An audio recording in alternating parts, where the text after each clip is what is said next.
As the Biden team finally starts to make good on that transition here, we're learning more about plans that they have. One of the big ones that President-elect Biden announced back in April were plans to cancel at least $10,000 in student debt. Definitely a nod to some of the more progressive members of the Democratic Party there that have been talking about it for quite some time. But more economists are warning that it might not be as impactful as some people hope. And for more on why that may be true, I want to bring on Yahoo Finance's Rick Newman for more on it. And Rick, I mean, this is something we've talked about. The multiplier effect, I guess, is one thing you can point to if you really want to get into the economics of an idea of canceling student debt. But talk to me about what the expectations are around something like this. Well, you pointed out correctly that this is a kind of a newer Biden policy. He was not talking about this in 2019 when he first announced his candidacy, but only kind of came around to this in April of this year. And of course, this is something Bernie Sanders and Elizabeth Warren have wanted to do. So in a way, it's Biden's nod to the progressive wing of the Democratic Party. Okay, I'll consider this idea. So he has said he would look into canceling somewhere between $10,000 and $50,000 worth of debt per student. And then you get into some pretty thorny questions. Should there be some kind of income threshold? So you only get your debt canceled if you earn below a certain amount of money per year. How do you make sure this is not a benefit going to wealthier people who don't need it, and so forth? It gets very thorny. So Biden said he's going to do it, and let's take him at his word and assume he is going to give this a shot. But I don't think it's going to be simple. And there are some real questions about fairness I think it's going to raise, assuming he does try to do this. What's the economic case for it, Rick? It feels like on paper this sounds great, but we've had a number of guests who've come on and say complete cancellation is really not the way to go.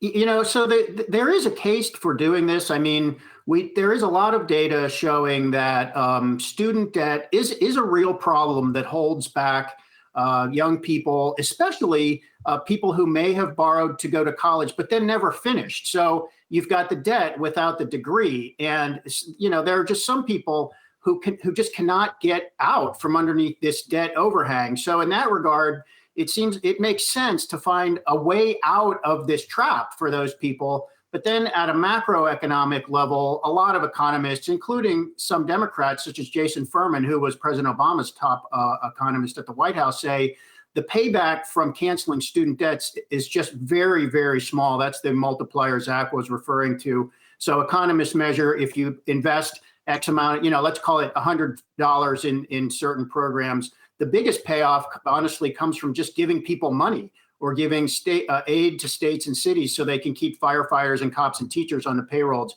You get a much lower bang for the buck by canceling student debt. And part of the reason is if somebody's paying $300 a month, let's say, and you cancel $10,000 worth of debt, well, you're not giving them $10,000.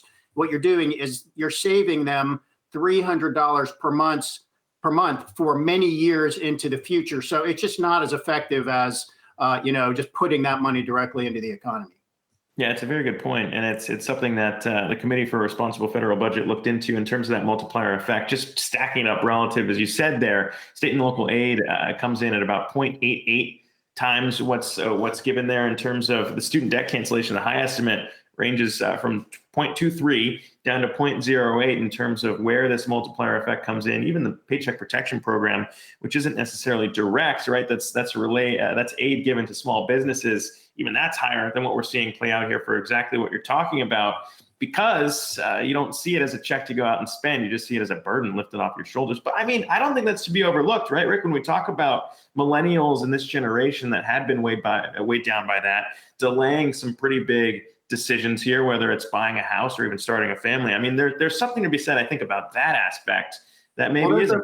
There's a policy conundrum here, because if you're the person with the debt, of course, you're going to feel financially way better off if somebody comes along and says, hey, you used to owe $10,000. I'm just taking that off your shoulders. I mean, that is financially freeing to you. But let me give you some of the idea of the blowback I've gotten from people since I wrote about this yesterday. First of all, some people say, you know what, I considered going to college, but I didn't think it would be worth the money. And instead, I got some technical training, and no one's going to give me any money for doing that. What about somebody who just paid off their student loans and they're outside the window for some kind of debt forgiveness? There are a lot of people who worked their way through college and, barely spent money on anything so they could get that degree. And they see people, partying in school and not taking it that seriously. And they're saying, why should that person, get this windfall, but I'm going to get a smaller windfall or nothing at all. So we're going to hear a lot of this if Biden actually goes through with the program. And these people will have a point, honestly. Yeah, and we've heard from a few guests here talking about the moral hazard of the idea that the government's always just going to bail out debt. We saw that question raised back during the housing crisis, now being raised yet again. But Rick Newman, appreciate you coming on to chat that. Bye, guys.